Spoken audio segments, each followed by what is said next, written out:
just on Iran, you have said now to Congress that we are back at war. How long do you expect this to take, and what's the legal basis? Take what? The war. Well, I think it's going very fast. We've demolished their military. We're hitting them very hard. We had a deal yesterday or the day before yesterday. It was all done. And then they broke up that deal immediately because they found out there was something in the deal they didn't like.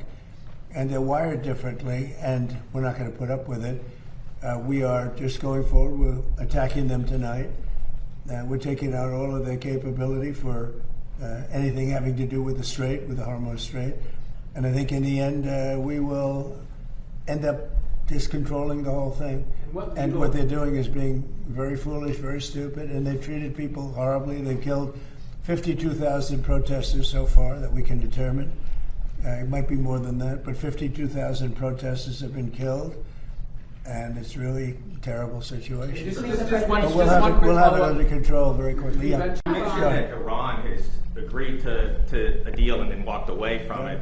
Have you reached the conclusion that a negotiated settlement won't be able to happen? No, I never reached that conclusion, but we're hitting them very heavy tonight, as you know. We're hitting them. We have tremendous amounts of ammunition. We have numbers that we haven't had in years, and we're hitting them very hard, and it'll continue, and we'll see what happens, but we're knocking out all of their offensive capability, and we're controlling the straits. We're putting the blockade back, and it's a blockade not for anybody but Iran. In other words, anybody doing business with Iran can't go through. Everyone else will be able to go through. So it's a blockade. It's a very strong blockade. The blockade was probably more effective even than hitting them, but I think the combination is the thing that really does it. But you think a deal is still possible? You think they'll return to that? Yeah, I think a deal is possible, sure, I do. But, Mr. President, you noted the United States is bombing Iran again. I mean, you've been bombing Iran for months now. Is this just the new normal for the American people? No, well, you know, we're in Vietnam for 19 years. We're here for 4 months. So I think we've done a lot. We've knocked out their Navy in a period of 1 month. We knocked out their Air Force. Their Air Force is non-existent. We knocked out most of their missiles, most of their drones. We knocked out their drone manufacturing capability, about 92%. Their missile capability for manufacturing, we knocked out 89%. And they have a little capability, but they don't have any capability for us. This is almost a military skirmish.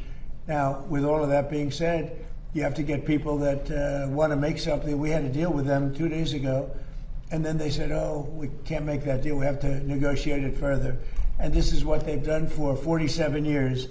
The difference is nobody negotiated like I do. And this should have been done by Bush and Obama and Biden and people before them, frankly. It's 47 years they've been ripping off everybody and really hurting and killing thousands of people. So they killed 52,000 protesters, but they killed many, many people with Soleimani, who I killed in the first term. Soleimani killed many people, many people, and not only killed, when you see a young former soldier walking around with no legs, no arms, a face that's been horribly hurt, that was done by Iran. That was done by Soleimani. He was a person that was very evil. He was an evil genius. He was looking to take out a lot of our military installations in Iraq and Iran, and I got him before he got us. So we have to do what we're doing, and the Strait is open. It will be open. We've cut down their capability very substantially, but they're going to fight for a while. Our military has done a fantastic job, and the bottom line, though, and I say it to everybody, and I say it as much as they want to listen, Iran will not have a nuclear weapon. If we didn't bomb them with the B-2 bombers, that plane right there, if we didn't bomb them, they would have had a nuclear weapon long ago. Within 1 month from the day we bombed them, they would have had, if we didn't do it, they would have had a nuclear weapon. If they had a nuclear weapon, Israel would no longer be with us. And the Middle East probably would no longer be with us, because you saw they sent missiles to 5 different countries that never even knew they were involved, because they're stone cold crazy. They are crazy, and we're not going to put it up. If you like this video, then like, share and subscribe to Mirror Now.